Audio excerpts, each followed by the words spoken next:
সম্মানিত দর্শক মণ্ডলী, আপনারা মাঠে কিংবা ঘাটে সবাইকে সুস্বাগত জানাচ্ছি এসটিআর স্পোর্টসে। আমি আবু বকর সিদ্দিক। দেখেন, প্রথম বলে কিন্তু 6 মেরে দিয়েছে। Excellent shot, super 6। এইভাবে বাংলাদেশি ব্যাটারদের সবসময় 4-6 মারতে হবে। পরের বল করেছেন এবং সজোরে চালিয়েছেন, বল চলে যাচ্ছে একেবারে লং অন অঞ্চল দিয়ে 6। আবারও 6 রান এসছে। 6-6-12, প্রথম 2 বলে 12। পরের বল কি করতে তুমি পারো, সেক্ষেত্রে ব্যাটসম্যান প্রস্তুত। পরের বল করেছেন ব্যাটসম্যান, একেবারে ড্রাইভ করেছে, যেটাকে বলে স্ট্রেট ড্রাইভ।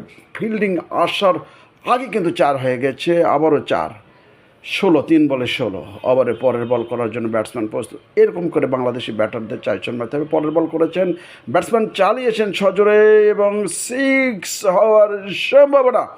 ও মাই গড, আবারও 6। মাই গড, এইভাবে 4-6 মেরেই চলেছে ব্যাটসম্যান। আবারও বল করেছে, বল চলে যাচ্ছে কিন্তু সীমানার ওভার বাউন্ডারি থেকে আবারও